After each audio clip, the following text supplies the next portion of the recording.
Aucun d'entre eux, sauf celui-là, n'a jamais été établi au nom de Mohamed. Tous au nom d'Antoine. De ressortir là, tous ces diplômes, ces plaques de récompense, ces awards, comme on dit dans le jargon, ce n'est pas des bons souvenirs. Parce que jamais mon travail n'a été reconnu sous mon vrai nom. Jamais. Voilà. Sous le nom que Intergraph m'avait imposé. Voilà. L'entreprise dans laquelle Mohamed Amghar a travaillé pendant 20 ans vient d'être condamnée au civil pour discrimination fondée sur l'origine. Mohamed, à l'état civil, a dû s'appeler Antoine au travail dès son embauche fin 1996. Et là, la personne en fait, qui allait être mon futur responsable me demande de changer de prénom. Donc de ne plus m'appeler Mohamed. Il y avait à la fois de la colère et de la honte. J'étais coincé. Moi-même, en fait, j'avais décidé de quitter la société dans laquelle je travaillais jusqu'alors. À partir de janvier 1997 jusqu'en avril 2017, j'ai travaillé sous le nom de Antoine. Je n'ai jamais eu d'explication. Je suppose que lui, comme peut-être d'autres, peut-être qu'il pensait que s'appeler Mohamed et s'adresser à des clients en tant que commercial, donc les prospecter, les appeler, ne pouvait pas se faire sous le nom de Mohamed. Père de 3 enfants, la quarantaine passée, Mohamed Amghar se résout alors à rester. Moi, l'explication, qu'est-ce que je peux lui donner comme explication? Dire, oui, ils vont me dire, il y a des clients racistes. Donc, tu sais comment ça se passe. Supposition, je n'ai jamais eu aucun mot de leur part. Hein. Et qu'est-ce qui se passe? Alors, je m'en vais. C'est insupportable, en fait, je ne peux pas. J'en ai marre, j'ai essayé, mais non, j'y arrive pas. Je m'en vais, je me retrouve sur le marché du travail, avec le nom de Mohamed, 45 ans, c'était mort. Commercial chargé de vendre des logiciels chez Intergraph France, qui appartient à un groupe américain, puis au groupe suédois Hexagon AB, Mohamed Amghar cumule alors les récompenses. Celui-là, il est pas mal aussi, tiens. À chaque fois qu'on faisait plus que le quota qui était demandé, Intergraph, en plus de récompenses, vous envoyez un diplôme avec une belle plaque que vous pouviez accrocher au mur de votre bureau. Alors là, 2003, 2006, 2004, 2002... il y avait un voyage qui était organisé en général, hein, et vous aviez droit à une petite semaine de vacances dans des endroits comme les Caraïbes en général. Tous les employés récompensés passaient sur une estrade et on avait droit aux photos, on avait droit aux félicitations de l'ensemble de la direction d'Intergraph. J'étais récompensé sous le nom d'Antoine, alors que même à l'époque, et ce n'était pas uniquement mes collègues français, beaucoup d'entre eux savaient que je m'appelais Mohamed dans d'autres pays. Donc en Europe, aux États-Unis, ils savaient que je m'appelais Mohamed. Mais bon, c'est cette comédie qui était faite chaque année de récompense pendant une semaine. Voilà, on se baladait avec le prénom Antoine sur la poitrine, sur le diplôme, sur la plaque. Je n'ai absolument pas revendiqué le prénom d'Antoine.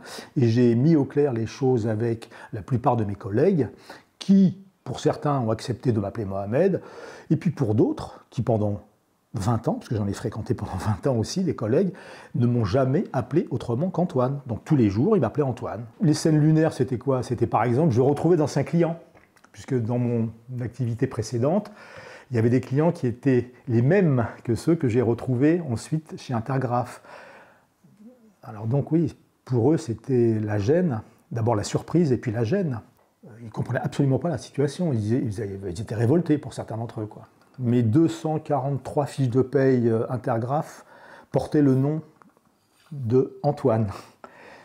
Alors de manière assez surprenante, ils ont laissé aussi Mohamed. Donc il y avait Mohamed, Antoine sur ma fiche de paye. Les cartes de visite étaient toutes Antoine. Les demandes de réservation d'hôtel, de voiture, de train, d'avion, se faisaient toutes sous le nom d'Antoine.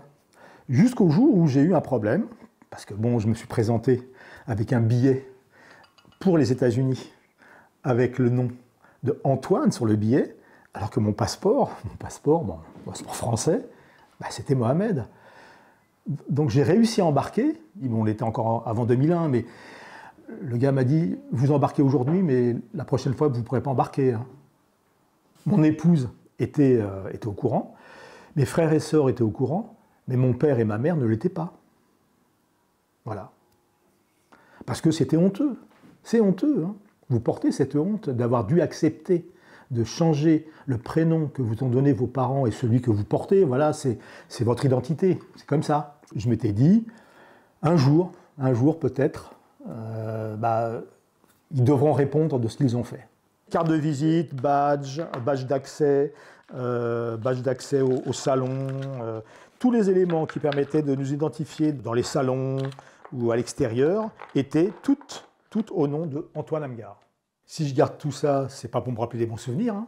Si je garde tout ça, je me dis peut-être qu'un jour ça me servira. En 2019, après avoir quitté son entreprise, Mohamed Amghar entame donc une procédure judiciaire. Maintenant, je suis à la retraite.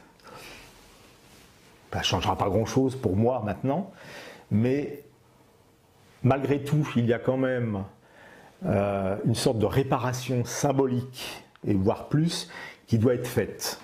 Il est débouté dans un premier temps par les prud'hommes en 2022, mais il fait appel et la cour d'appel vient de lui donner raison en condamnant son ancien employeur pour discrimination, harcèlement moral et violation de la vie privée. La cour retient que l'employeur ne s'explique pas sur le fait ou les raisons de l'usage du prénom Antoine seul ou de façon adjointe dans certains documents internes à l'entreprise et n'établit pas que cette pratique procédera d'une demande de M. Amghar.